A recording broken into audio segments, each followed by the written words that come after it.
Sometimes in life, something you want so badly, your dreams that don't happen, sometimes they're the best things that never happen. You need to make sure that you are constantly motivated and figuring out ways to keep yourself going when times get hard, because that's going to happen. There's no questions asked. You're going to be put in a spot where it is challenging and you need help. And that's when you go to people who truly love you and truly care for you and want the best out of your life, and you want the best out of theirs. And you go to them for help, and they will assist you because you've put in the time and energy into those relationships so that you've built them and prospered off of them. And that's going to be a key reason of being successful, is having an incredible support group around you, supporting you whenever times get hard, because you will come across times which are challenging and you're going to want to feel like you're going to give up and quit. But that isn't an option. You need to make sure that you are dedicated to the craft so much that you are doing whatever you possibly can, doing whatever it takes. And be anchored in with who I am. So when I first started wrestling,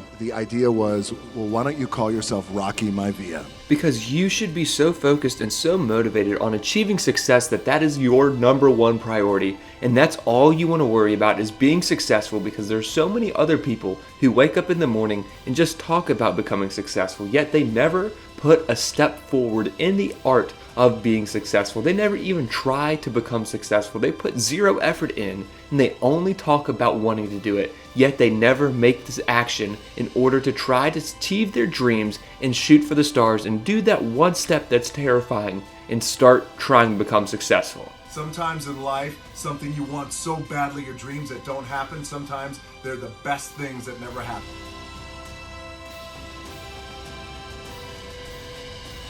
You know, this particular, with every role comes a different training program, but this one in particular was about 12 to 14 weeks of diet, conditioning, training, and then not only that, but then training with your stunt coordinators, your fight choreographers to create sequences that have never been seen before. That was the goal. If we're going to elevate G.I. Joe, well, let's do something that nobody's ever seen before. The training was challenging, so it started off 4 o'clock in the morning where I'd start with my cardio, then I'd have breakfast, and then I would go to the gym, and then I'd go to work. So it was a very long process. Yes, I get up at crazy hours, whether it's 3 o'clock in the morning, by the way. When we were talking in London, I was getting up at 3 because I had to be on set by 7. So whatever time my call time is, and I tell this to studios and directors and our producers, whatever time my call time. So my call time is at 7. Then you back your clock up 4 hours, and then that's when I get up. And I'll train twice. I'll get my cardio in and breakfast, and then I'll go hit the weights. Clanging and banging, we call it.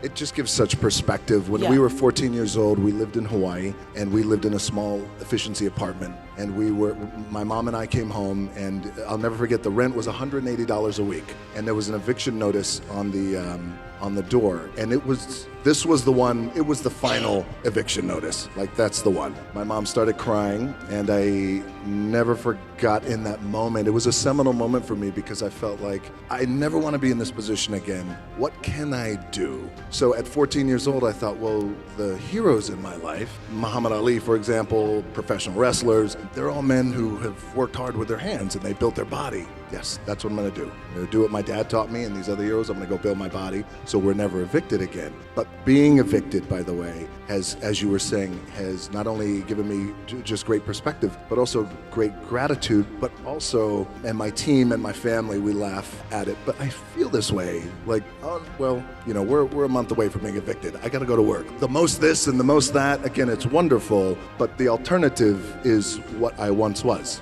We were bad. We intimidated, we dominated, but we took a lot of pride in that. We took a lot of pride in trailblazing and how the game was played back at that time we would intimidate teams and we would want to dominate teams. But also, too, we also had the thought process that a team was never going to outwork us. We were going to be the hardest working team in the country. And check this out. What we would do, for example, we would go so we had a big game against Florida State. So we would go into their Doak Campbell Stadium. And instead of going through your general practice, what we would do is we would do things a little bit different, just to intimidate them. So as a team, we would kind of all line up. We're in their stadium. You got their staff. You got some players watching us. Instead of going through our plays, we would just start to give cadence calls.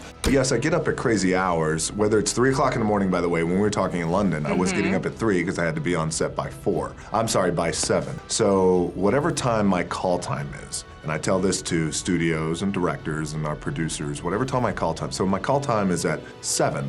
then you back your clock up 4 hours, and then that's when I get up and train twice. I'll get my cardio in and breakfast, and then I'll go hit the weights. Clanging and banging, we call it. I've never played a character that is so close to my heart. I live that life, I know what it's like, and I also know what it's like to transition out of football at a time, much like my character in Ballers, where I wasn't ready to give up football. The idea of me being president one day has become a legit thing to some people. And if it is a overwhelming, positive, strong, we want you to run for president, and if I felt that I can step up to the plate and become a tremendous leader and make a real difference and make change, I would do it. I had Simone, who's my beautiful 14-year-old daughter, who continues to be, a balancing anchor in my life, just an amazing young girl. The relationship I have had with Simone over the past 14 years has led me to become the father I am today for Jasmine, who's our little 7-month-old baby who just rocks my world. I think the number one thing that a lot of people, for whatever reason, become adverse to,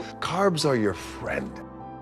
Thanks so much for watching the video. Go ahead and like and subscribe, and let us know what you thought down in the comment section below.